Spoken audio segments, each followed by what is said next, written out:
लोग आए और बहुत बहुत थैंक यू, बहुत बहुत बधाई अपने सर जी को, महागुरु जी को, जिनके आगमन से और जिनके अच्छे विचारों से आज हम सब लोग अमीर बनने के एक रास्ते को अपना रहे हैं। यस या नो?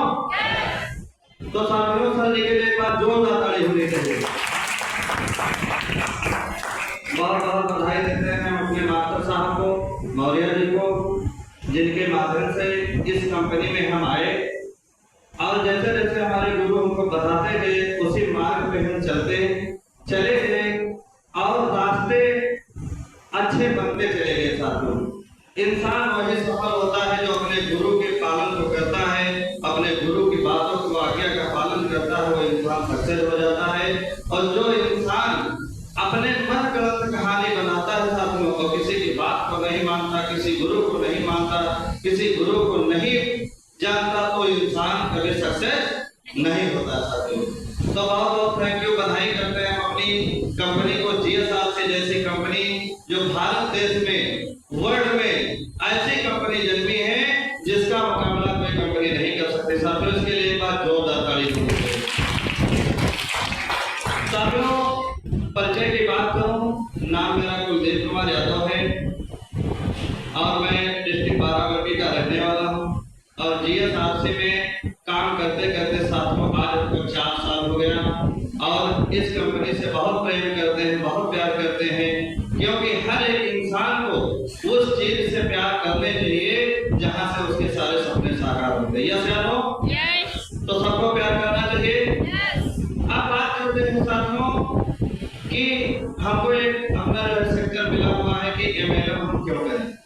उससे पहले हम अपना थोड़ा जो है परिचय बताना चाहेंगे कि साथियों, जब हम इस कंपनी में नहीं आए थे तो एक छोटी मोटी कंपनी में वर्क किया करते थे, लेकिन हमारे महागुरु जी ने मिले और उन्होंने बताया कि अपने इस काम के साथ हम इस काम को कर लेते हैं, पार्ट टाइम जॉब मान करके इस काम को करते हैं, तो एक दिन ऐसा आएगा साथियों कि यहाँ से हम करोड़ों रुपए कमा सकते हैं। तो पहली बात, जब कोई इंसान कोई बात बताता है तो इंसान की हो सकता है कि समझ में ना आए, लेकिन यदि कोई इंसान एक बात को 10 बार रिपीट करता है तो इंसान की अच्छी बात होती है, तो इंसान के समझ में साथियों आ जाती है। यस या नो? यस। यहाँ पे जितने साथी लोग बैठे हैं, हम जानना चाहेंगे कि आज पहली मुलाकात हमसे किसकी हो रही है, जो पहली बार हमसे मिल रहे हैं, इनके लिए साथियों जोरदार तालियां होंगी। अभी इससे पहले कितनी अच्छी बातें हमको सुनने की मिली, हमारे बीच में हमारे मानस भैया ने कितने अच्छे से प्रोडक्ट बताया और हमारे रामफल सर जी ने जो है कितने अच्छे से हमको जो है कंपनी के बारे में बताया और साथियों हमारे सरोहन लाल सर जी ने कितनी अच्छी बात बताई। और साथियों, हमारी औकात ही क्या है कि हम गुरु जी के सामने अपनी वाणी को प्रदर्शित कर सकें, लेकिन जो गुरु जी से हमने आज शिक्षा ली है साथियों, तो हमको जो है मिला है कि एमएलएम क्यों करें। ये साथियों जानना बहुत जरूरी है कि दुनिया के काम हम करते हैं, लेकिन उसी बीच में अभी सर जी ने बताया कि एसएलएम यानी सिंगल लेवल मार्केटिंग, उसके बाद में एमएलएम आया। एमएलएम का साथियों नाम है मल्टी लेवल मार्केटिंग। तो इसके बारे में साथियों हम आप लोगों को बताएंगे कि हम एमएलएम क्यों करें। ये दुनिया के हम काम करते हैं, उन कामों से यदि एमएलएम अच्छा है तो साथियों करना चाहिए नहीं करना चाहिए? साथियों करना चाहिए नहीं करना चाहिए? करना चाहिए। तो आओ साथियों, ज्यादा समय न लेते हुए और हम चर्चा करते हैं कि एमएलएम क्यों करें।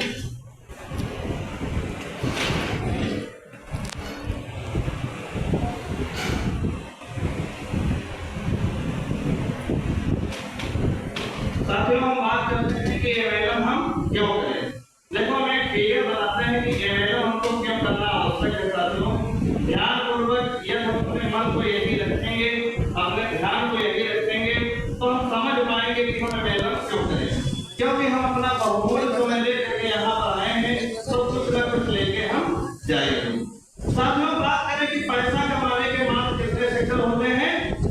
कितने सेक्टर होते हैं? 4 सेक्टर होते हैं साथियों, जहां से हम पैसा कमा सकते हैं। लेकिन हम अपने आप को देखेंगे कि हम इन 4 सेक्टरों में से पैसा कमाने लायक हैं या नहीं।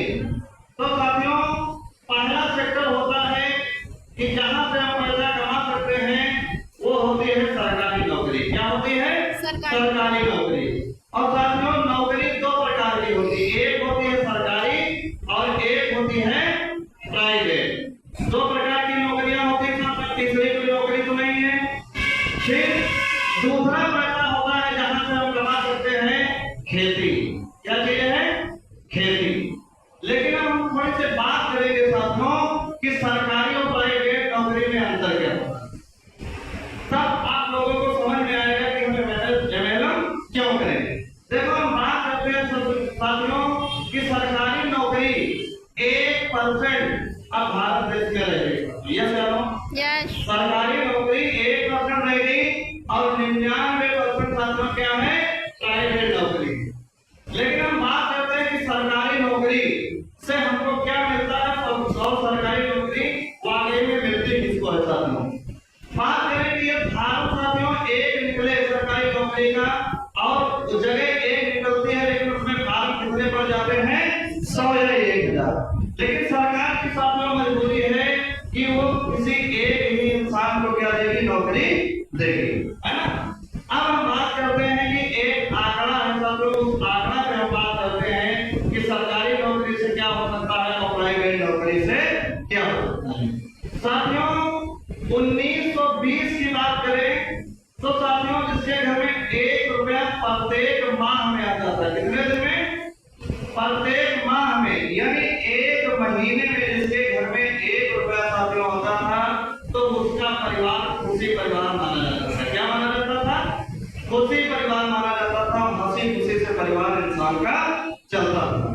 फिर साथियों एक हमारे भारत देश में सर्वे होता है जो हर एक 20 वर्षों में वो सर्वे होता है और 20 वर्षों में देखो हम कहां से कहां पहुंच गए।